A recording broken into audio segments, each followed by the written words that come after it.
Hello and welcome back to Magic 101, making you an expert without the 10,000 hours.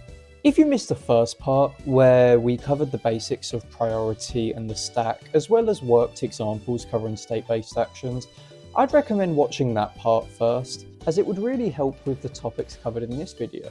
Today we'll be going over Split Second, Storm, and Mana Bullion. If we look at Rule 117 again, we'll see that it says action. It doesn't say all players must pass without putting something on the stack. An action is clearly defined in the rules. It is not just something that goes on the stack. An action can be something like tapping a land to activate a mana ability, something that doesn't use the stack and cannot be responded to. However, it is still an action. Let's consider this setup. Player A casts Thassa's Oracle, presenting a win. Player B has a counterspell, but he doesn't want to use it. He wants to use it to protect his own win next turn, so he just passes priority. Player C also passes priority. Before Player D passes, Player B asks if Player D has any interaction, which they do not. So Player B then asks them to tap a land. Since Player D performed an action, there is another round of priority starting from D, as all players need to pass without taking any action. So D passes, A passes, and then it gets back to B, who can cast Counterspell targeting the Thassa's Oracle. If B was bluffing and he didn't cast the counterspell, Thassa's Oracle would resolve after player C passed priority, because at that point, all players had passed without taking any actions. It does not matter that player A casts a spell, it doesn't have to get back round to player A. What I have just described is called Mana Bullion. Don't do it. Not only is it risky, because there's a real chance the last player to pass priority just says, "No, you had your chance and you lost it, I'd rather just lose now." But it is in general very frowned upon. Players will argue that this does not work because mana abilities don't use the stack, despite it being a very well documented thing that you can do. And we all know that every Commander player's worst enemy is reading. Let's look at a keyword that interacts with the stack in a very unique way: Split Second. The definition states that while it's on the stack, players can't cast spells or activate abilities that aren't mana abilities. If someone casts VATS, you can't respond by giving Yahenni indestructible, as you can't activate abilities. Similarly, you can't cast a counterspell either, as players are unable to cast spells. However, what you can't do is use Split Second to protect your own win conditions. So you can't cast Thassa's Oracle, hold priority, and then cast Angel's Grace to shut off interaction. Split Second only applies while that spell is on the stack. Once Angel's Grace resolves, Split Second no longer applies, so when priority is passed around for Thassa's Oracle to resolve, it can be countered at this point. However, notably, Split Second doesn't shut off triggered abilities. So if you have a Jin-Gitaxias or a Jace emblem, the spell will still be countered. And if the opponent has a third path, its trigger will go on top of the Split Second spell. The same rules apply for spells with Split Second as spells without. So all players need to pass priority without taking actions for it to resolve. Take note that Split Second explicitly allows players to activate mana abilities.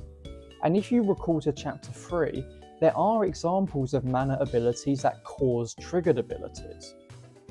So let's say you have an Ashnod's Altar, a Mikaeus Unhallowed, and an Overcharged Amalgam on the battlefield. An opponent casts Krosan Grip, targeting your Ashnod's Altar. Priority gets passed to you.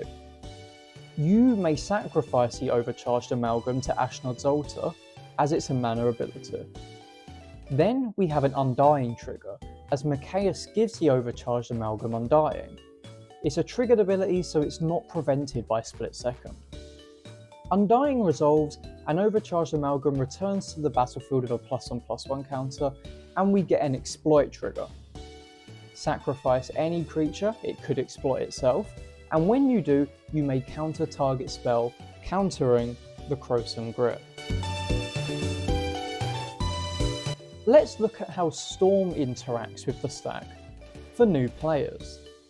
Let's say we are at Storm count 4, meaning that there have been a total of 4 spells cast by all players this turn. We have priority and cast Grapeshot. Storm is a triggered ability that triggers on cast. After Grapeshot goes onto the stack, we would receive priority, state-based actions are checked, and then all awaiting triggers, including the Storm trigger, goes on the stack. The copies are only created when the Storm trigger resolves, so an opponent could cast Stifle, targeting the Storm trigger to prevent all instances of the Grapeshot except the original spell. When the Storm trigger resolves, the copies are created and placed on the stack. Copies aren't cast unless explicitly stated so, like in Isochron Scepter. So these instances of Grapeshot do not trigger on cast triggers. Let's go back a step. If there were other on-cast triggers, like a Third Path Iconoclast, this goes on the stack at the same time as the original Storm trigger. Since the copies are only created when the trigger resolves, you can't have a situation where you have 2 copies of Grapeshot, create a soldier, and then the other 2 copies. The copies are always going to be grouped together. At this point, if a counterspell is played targeting the Grapeshot, the Storm trigger is already on the stack. The text says spells cast before it. So the counterspell cast while the Storm trigger is on the stack does not increase the amount of copies created, even though the Storm count is now higher when the trigger resolves, resulting in 4 copies.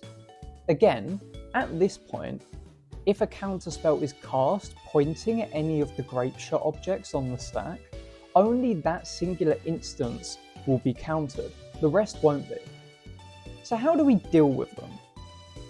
Usually we don't, we accept that we've lost, but there are a few ways. Option 1 is to cast Mindbreak Trap after the Storm trigger has resolved and the copies are on the stack. Copies of spells are still spells, and we have to wait until after the Storm copies are treated, as Mindbreak Trap can only target spells and not abilities. In this scenario, it is not a given that Mindbreak Trap can be cast for free. Reiterating earlier points, creating the copies doesn't count as casting spells, and since Storm includes all players, and Mindbreak Trap says an opponent, not opponents plural, a singular opponent must have cast at least 3 spells. Option 2 is Flusterstorm, a counterspell with Storm. So again, wait until the copies have been created and then cast Flusterstorm. When you create the copies, you can target a different spell each time.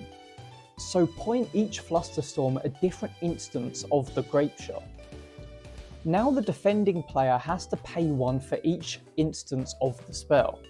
If the defending player has 3 open mana, they could save 3 instances of the Grapeshot, but the other 2 would be countered. So imagine they have infinite Storm count. Taking 3 damage instead of an infinite amount is definitely worth it. Option 3 is by ending the turn. This can be done by various effects such as discontinuity. Ending the turn exiles all spells and abilities on the stack, so that's pretty self-explanatory. You could cast it at any point and it would counter all of the damage.